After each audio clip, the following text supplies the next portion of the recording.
Dari awal karir, aku udah punya satu target, pensiun dini di umur 35. Dan ini bukan berhenti produktif, tapi bisa bebas milih mau ngapain dan lebih nikmatin hidup. Aku kerja di perusahaan FMCG Global. Karir oke, gaji oke, investasi jalan, di atas kertas semuanya bagus. Dan aku bener-bener berdedikasi tinggi untuk sampai ke situ. Tapi tanpa aku sadarin, dedikasi tinggi itu datang dengan harga yang aku bayar pelan-pelan. Liburan selalu bawa laptop, momen sama keluarga, badannya hadir, pikiran masih di kerjaan, olahraga dan makan sehat selalu jadi prioritas nomor sekian.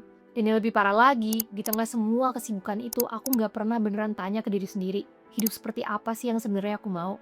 Apa yang bener-bener penting buatku? Untuk apa sih semua ini? Nah sekarang umurku 38 dan ada banyak hal yang kalau aku tahu lebih awal akan mengubah caraku menjalani semua itu. Bukan cuma soal karir, tapi soal hidup secara keseluruhan. Dan itu yang mau aku bahas di video ini. Ada 4 kategori besar dan satu kebiasaan yang nyatuin semuanya. Aku sebut ini 4K plus 1K. Dan kalau kamu sekarang masih di usia 20-an, video ini untuk kamu.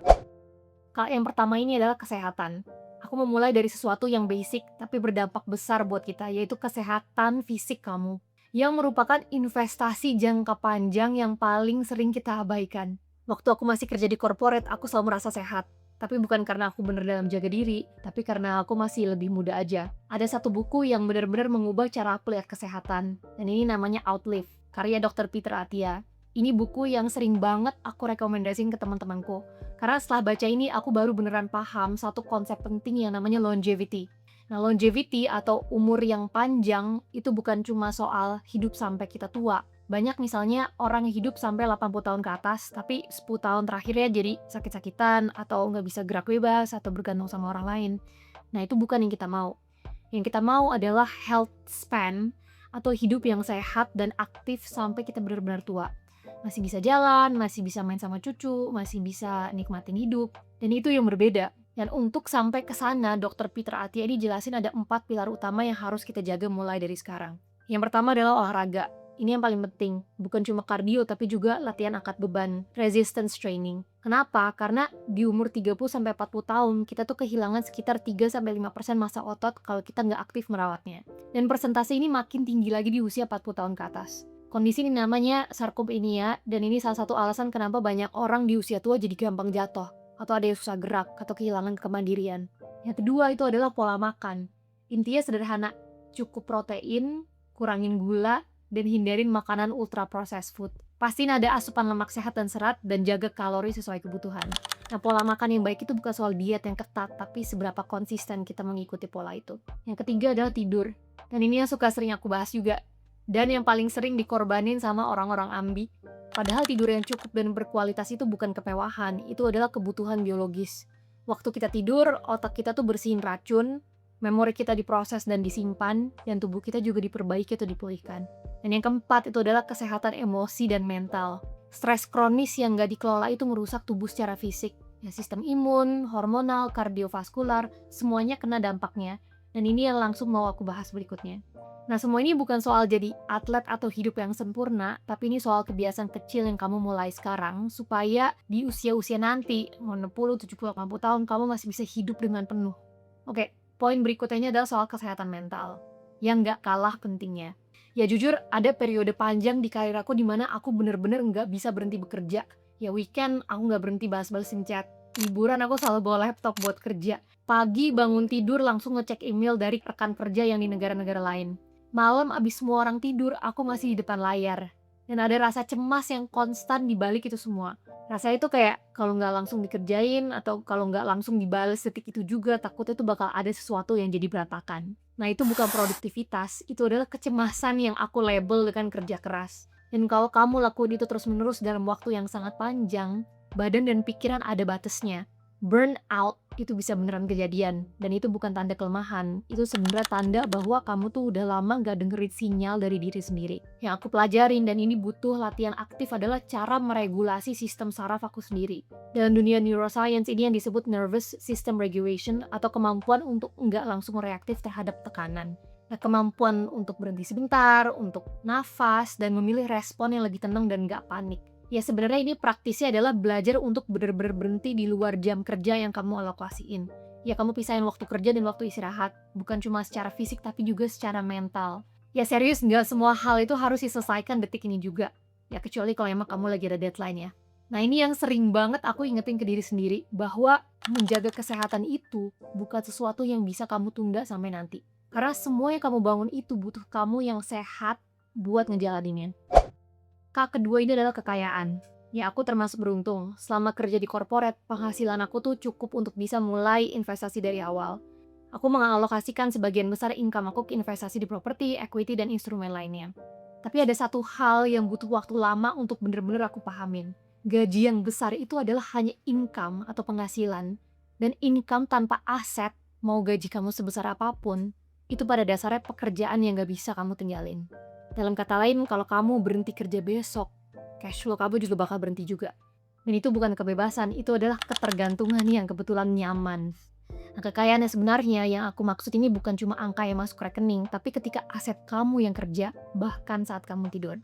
Ya, properti yang menghasilkan sewa, portfolio saham atau ETF yang tumbuh, konten atau produk digital yang terus menghasilkan meskipun kamu udah nggak aktif promosiin. Bedanya orang kaya dan orang yang benar-benar bebas secara finansial ada di sini. Orang kaya tuh punya cash flow dari kerja secara aktif. Orang yang bebas itu punya aset yang menghasilkan cash flow secara pasif atau passive income. Dan ini bukan sesuatu yang harus kamu tunggu sampai gaji kamu besar. Justru kebiasaan mengalokasikan sebagian income ke aset, sekecil apapun yang dimulai lebih awal, dampaknya jauh lebih besar karena efek compounding itu butuh waktu. Ya, aku bersyukur udah bisa membangun kebiasaan ini sejak awal kerja. Tapi kalau aku bisa balik lagi, aku akan lebih sadar dan lebih strategis lagi, bukan cuma invest, tapi bener-bener paham apa yang aku bangun dan kenapa. Kak, yang ketiga ini adalah kemampuan. Ada 2 poin yang mau aku bahas di sini. Yang pertama itu adalah never stop learning. Aku ngabisin belasan tahun di satu perusahaan FMCG global. Dan salah satu hal yang aku sering minta selama di sana adalah untuk pindah bagian setelah beberapa tahun dalam satu role atau pekerjaan.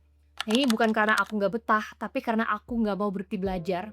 Aku tahu kalau aku terlalu lama di satu tempat tanpa challenge baru, aku bakal merasa stagnan secara learning curve-nya. Nah, di luar itu, aku juga terus belajar hal-hal yang ada di luar job description. Ya, skill bahasa Inggris misalnya. Aku emang punya basicnya dari awal, tapi aku terus asah sampai akhirnya itu yang membuka pintu buat aku bisa kerja di luar negeri dan juga berkolaborasi dengan tim global. Dan yang paling aku bangga, dan ini yang paling gak diajarin di sekolah, adalah soal investing dan overall money mindset. Nah, aku gak punya background finance sama sekali, tapi aku tahu kalau mau serius bangun kekayaan, kamu tuh harus benar-benar paham cara kerja uang. Jadi, aku banyak belajar sendiri dan praktek langsung. Dan di satu momen, aku mutusin untuk ambil ujian CFA, yaitu Chartered Financial Analyst level 1. Nah, ini ujian yang dikenal susah bahkan untuk orang yang udah berlatar belakang finance. Dan surprisingly, aku berhasil lulus. Dan pengalaman itu yang bikin aku yakin bahwa skill apapun tuh bisa dipelajari selama kamu mau. Dan skill marketing yang aku bangun selama bertahun-tahun, ternyata itu juga yang jadi fondasi waktu aku mulai bangun channel ini 5 bulan yang lalu. Branding, storytelling, memahami audience, skill yang sama tapi konteksnya yang baru. Ya, intinya skill kamu itu adalah portfolio. Kalau kamu nggak terus update, nilainya bakal turun. Dan dunia sekarang berubah terlalu cepat untuk kamu hanya mengandalkan satu skill di satu industri selamanya. Nah, poin kedua yang mau aku bahas di sini adalah stop ngejar job title. Mulai tanya value apa sih yang bisa kamu kasih. Ini pergeseran mindset yang butuh waktu paling lama buat aku beneran internalize, sejujurnya. Selama bertahun-tahun, pertanyaan yang aku tanya ke diri sendiri adalah, posisi apa sih yang bisa aku dapetin selanjutnya? Aku bisa naik ke jabatan yang mana sih? Masuk perusahaan yang mana? Tapi pertanyaan itu tuh sebenarnya sangat terbatas, karena job title itu tuh adalah sementara. Industri berubah. Tapi value yang bisa kamu berikan ke orang lain, itu yang bertahan. Alex Hormozi di bukunya yang judul 100 Million Offers punya perspektif menarik soal ini. Dia bilang value itu intinya bisa kamu ciptakan dengan 4 cara. Yang pertama adalah bantu orang capai hasil yang lebih besar. Yang kedua, buat kemungkinan sukses mereka lebih tinggi. Yang ketiga, hemat waktu mereka. Dan yang keempat adalah kurangi usaha yang harus mereka keluarkan. Ya, simpelnya, kamu berharga bukan karena title kamu, tapi karena masalah apa sih yang bisa kamu selesaikan untuk orang lain.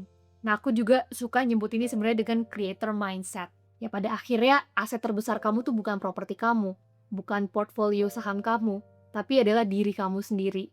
Kemampuanmu untuk belajar, beradaptasi, dan menciptakan value di dunia yang terus berubah. Keempat adalah kesadaran. Nah, aku udah nargetin dari jauh-jauh hari bahwa di suatu saat nanti ketika uang tabungan dan aset udah terkumpul banyak, aku tuh mau berhenti kerja di corporate. Target itu jelas. Yang gak jelas adalah terus setelah berhenti terus mau ngapain. Nah, selama belasan tahun, aku tuh berasa kayak lari di atas treadmill. Sprinting lah, dan ya produktif dan konsisten. Tapi namanya treadmill itu kan gak kemana-mana ya. Jadi pas aku beneran berhenti, aku sadar bahwa aku gak pernah tanya ke diri sendiri nih sebelumnya. Semua ini tuh untuk apa sih? Arahnya mau kemana? Nah, Simon Sinek, penulis buku Start With Why, punya konsep yang sangat mengubah perspektifku soal karir dan hidup. Dia nyebutnya finite versus infinite game, atau permainan yang ada batasnya dan yang tidak terbatas. Nah, kebanyakan orang tuh mainnya finite game atau permainan yang ada batasnya. Ya kejar target, kejar jabatan, ada finish line yang jelas, ada yang menang, ada yang kalah. Tapi hidup itu kan sebenarnya bukan finite game. Hidup itu adalah infinite game. It's basically like the long game. Kamu main selama kamu bisa, sebaik kamu bisa, dengan orang-orang yang kamu pilih sendiri. Dan kalau kamu nggak tahu infinite game kamu akan selalu ngerasa ada yang kurang. Meskipun semua angka di luar itu bilang kamu sukses. Ya buat aku, kejelasan itu pun baru aku sadarin bener-bener belakangan ini. Ya aku tumbuh alhamdulillah dengan akses pendidikan yang baik. Orang tuaku juga kasih aku fondasi yang kuat. Dan aku sadar itu adalah privilege, bukan hal yang semua orang punya.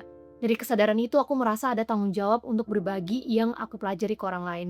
Supaya orang yang mungkin nggak punya akses yang sama bisa tetap belajar dan tumbuh. Nah itu yang sekarang jadi infinite game buat aku pribadi. Belajar hal-hal baru yang bermakna dan berbagi apa yang aku pelajarin. Tapi kesadaran bukan cuma soal tujuan infinite game. Kesadaran itu juga tentang bagaimana kamu hadir di setiap hari. Dan ini yang sering disebut dengan mindfulness. Dan ini bukan tentang meditasi panjang atau gimana. Ini tentang kemampuan untuk bisa pause atau berhenti sebentar. Untuk bisa sadar bahwa kamu lagi stres sebelum kamu reaktif. Untuk tahu bahwa pikiran negatif yang muncul itu bukan fakta, itu hanya pikiran. Nah, nervous system regulation yang tadi aku sebut di bagian kesehatan, itu bukan cuma soal fisik. Itu sebenarnya adalah fondasi dari kesadaran juga. Kalau sistem saraf kamu terus dalam mode fight or flight mode, kamu gak bisa berpikir jernih, dan gak bisa ambil keputusan baik, gak bisa melihat gambaran besarnya.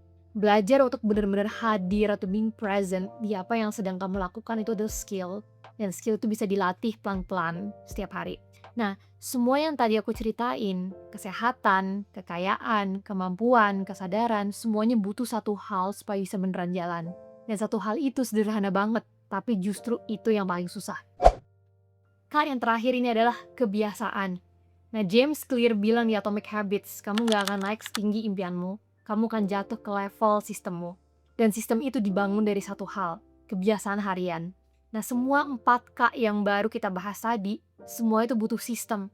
Ya, kesehatan fisik dibangun dari kebiasaan olahraga konsisten, pola makan yang benar, tidur yang dijaga, kesehatan mental, ini latihan untuk regulasi sistem saraf kamu, belajar hadir atau being present, positive mindset, kekayaan, dibangun dari kebiasaan otomasi investasi, hidup di bawah kemampuan. Untuk kemampuan atau skill sendiri, dibangun dari kebiasaan meluangkan waktu untuk belajar hal baru. Bahkan di luar yang dibutuhkan sama kerjaan kamu sekarang. Kesadaran dibangun dari kebiasaan pause, refleksi, dan tanya ke diri sendiri pertanyaan yang tepat. Gak ada satupun dari ini yang datang dari satu momen inspirasi besar. Semuanya dibangun pelan-pelan, hari demi hari, dari pilihan-pilihan kecil yang kamu buat secara konsisten. Dan itu yang aku pelajari setelah 38 tahun. Dan yang aku harap aku tahu dari dulu. Bukan supaya nggak bikin kesalahannya, tapi supaya aku tahu lebih awal. Kalau kamu relate sama apa yang aku ceritain tadi, tulis di kolom komentar ya. Aku penasaran mana yang paling ngena buat kamu. Kalau kamu mau lanjut bangun kebiasaan yang bikin hidup kamu naik level, kamu bisa klik video berikutnya. Di situ aku bahas langkah-langkah kecil lain yang bisa kamu mulai hari ini juga.